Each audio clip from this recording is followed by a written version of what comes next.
cuando aquella mujer, una siria de Fenicia y pagana, le rogaba a Jesús que le sacara el demonio a su hija, él le respondió: deja que coman primero los hijos. No está bien quitarles el pan a los hijos para echárselo a los perros. La mujer le replicó: sí, Señor, pero también es cierto que los perritos debajo de la mesa comen las migajas que tiran los niños. Entonces Jesús le contestó: anda, vete, por eso que has dicho, el demonio ha salido ya de tu hija. Al llegar a su casa, la mujer encontró a su hija recostada en la cama y ya el demonio había salido de ella. Palabra del Señor. Gloria a ti, Señor Jesús.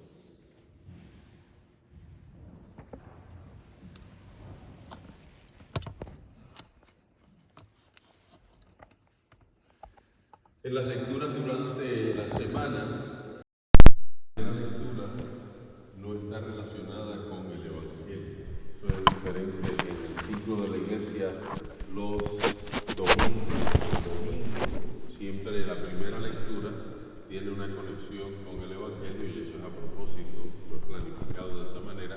En las misas de semana se va leyendo continuamente de un libro, pero no está conectada a propósito. O sea que cuando hay una conexión entre la primera lectura y el Evangelio de una misa de la semana, es una cristoincidencia, no es planificada. Entonces, a veces para nosotros es bueno escoger una de las lecturas entre semanas, porque se puede siempre, alguna relación puede haber, espiritual, etcétera, pero sería como forzar un poquito el tema.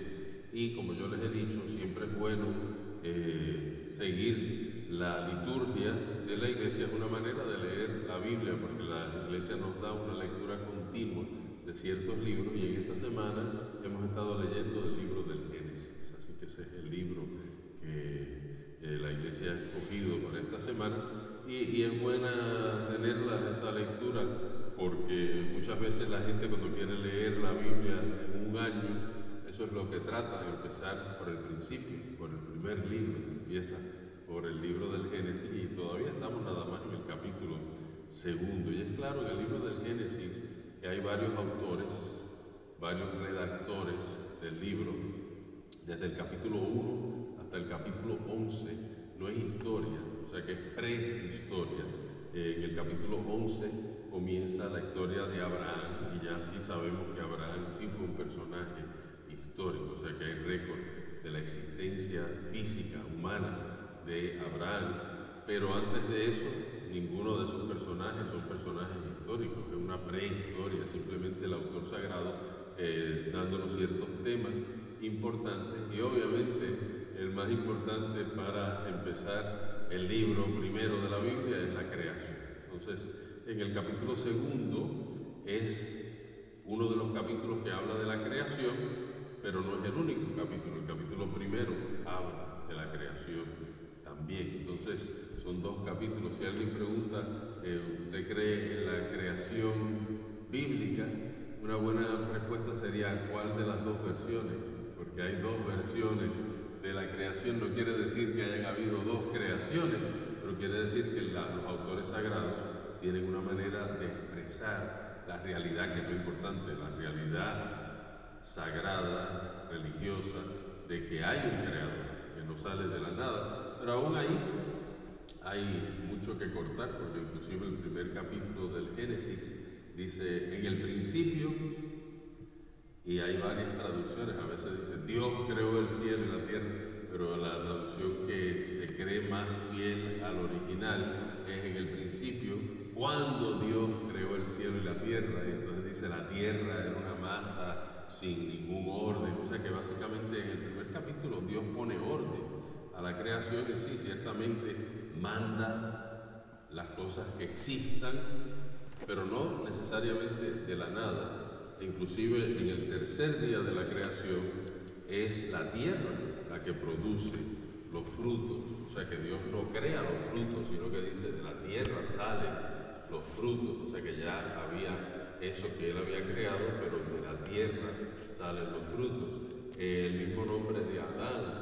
Adán en hebreo básicamente quiere decir hombre, ser humano, y sale de la tierra, que en hebreo es Adama.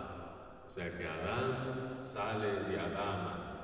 Y ahora tenemos el capítulo 2, que es la narración de la creación de la mujer, y hay ciertas coincidencias también en el segundo capítulo con la creación de la mujer, porque del hombre sale la mujer. Vemos que Dios le da un descanso, el hombre se duerme, le da una dormición, y de esa dormición, de una parte del hombre, saca a la mujer. El hombre en hebreo es Ish y la mujer es Isha. Así que es la misma realidad. Adán, Adama, Ish, Isha, es una relación entre la tierra y el ser humano, entre el hombre y la mujer, una identidad. Y pues vemos que el autor sagrado pues nos va dando ciertas claves de cómo Dios crea. De hecho, que en el capítulo 2 hay hasta un poquito del sentido del humor, porque dice que en el capítulo 2 Dios había creado al hombre antes de crear los animales. En el capítulo 1 Dios crea los animales, y al final el último fruto de su creación es el hombre y la mujer, macho y hembra.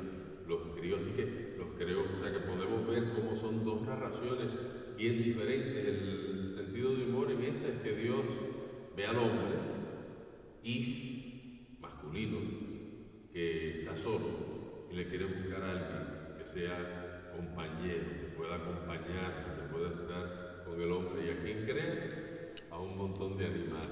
Crea un montón de animales. Ahí empieza a crear como los gutanes, los camellos, las jirafas, y se los presenta al hombre para que les dé nombre. O sea que eso es importante, porque en el capítulo 1 Dios dice que el hombre va a tener dominio sobre la creación. En el capítulo 2 el dominio se manifiesta con el hombre dándole nombre a los animales. O sea que él se los trae al hombre para que el hombre les diera el nombre. Interesante, porque típicamente en nuestro mundo, cuando alguien se inventa algo, el inventor no solo tiene la patente, sino que le da nombre. El que hizo el micrófono dijo: esto es un micrófono, y le puso nombre. Tiene la patente por los años que pueda tener la patente.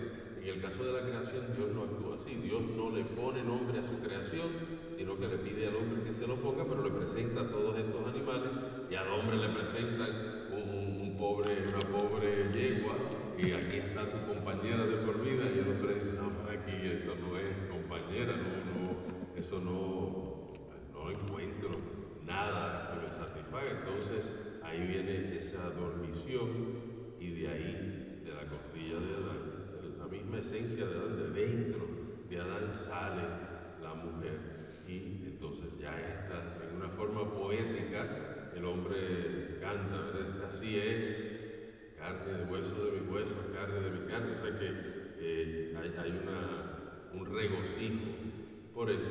Y lo último de esta lectura, que es interesante, es que nos dice el escritor sagrado que el hombre y la mujer estaban desnudos, pero no tenían vergüenza.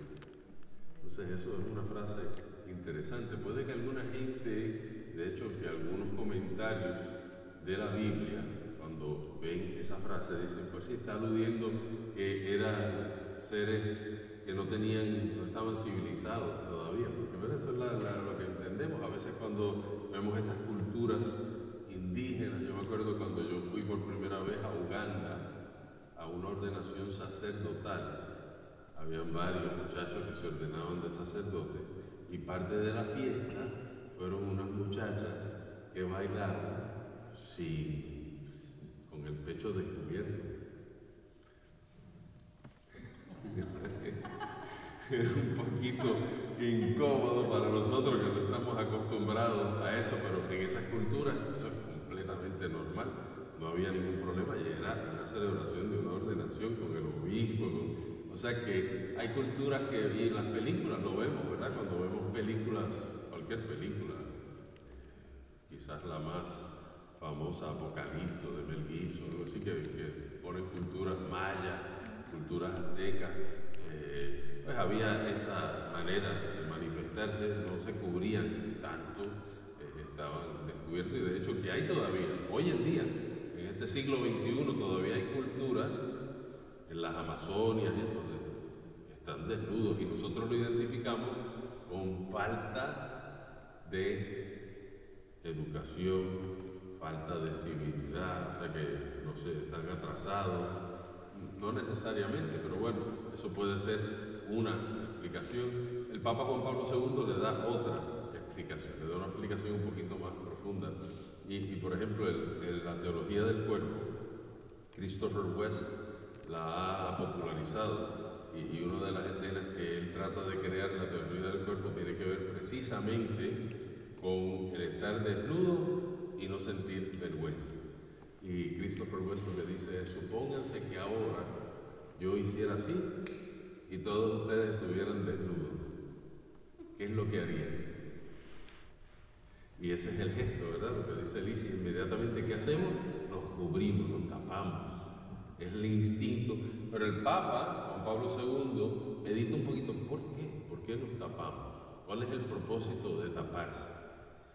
Y la explicación que él da es porque después del pecado original sabemos que podemos utilizar a la persona, podemos ver al otro ser humano como alguien que podemos abusar, que podemos maltratar, que podemos aprovechar, que podemos, ¿verdad?, verlo de una manera diferente, en vez de ver la dignidad de esa persona que no existía antes del pecado original. Por eso Adán y Eva podían estar desnudos sin sentir vergüenza. ¿Por qué? Porque cuando se veían desnudos no estaban pensando cómo puedo maltratar a esta persona, cómo puedo aprovecharme de esta persona, cómo puedo satisfacer mi lujuria de esta persona.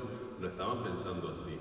No existía eso. Claro, el Papa Juan Pablo II no está diciendo que tenemos que salir todos desnudos ahora por la calle, ¿no? Sino que está diciendo, por la consecuencia del pecado original, hemos perdido esa inocencia original. Así lo llaman, esa inocencia original que Dios nos dio. La hemos perdido, esa fue la caída del ser humano. Y si pensamos un poquito más, que ya viene por ahí en el libro del Génesis, ¿qué es lo primero que hacen Adán y Eva después del pecado? Se tapan. Exactamente lo opuesto que sentían antes, ahora saben que ya no son los mismos, que hay algo que es diferente, que ahora tienen el miedo traído por el pecado de que alguien me puede utilizar. Entonces, es una interpretación mucho más profunda, mucho más que nos ayuda a reflexionar en eso. Así que el libro del Génesis es un libro muy especial, muy importante, porque nos dice ciertas verdades que son básicas para la convivencia humana y nos recuerda que Dios es creador, que Dios quiere nuestra colaboración, que Dios nos ha creado con una dignidad que es única en el mundo y que nosotros estamos llamados a acatar ese mensaje de comportarnos también de esa manera. Así que vamos a pedirle a Dios hoy en esta misa que nos ayude a entender la belleza de la creación, la importancia de lo que Dios ha hecho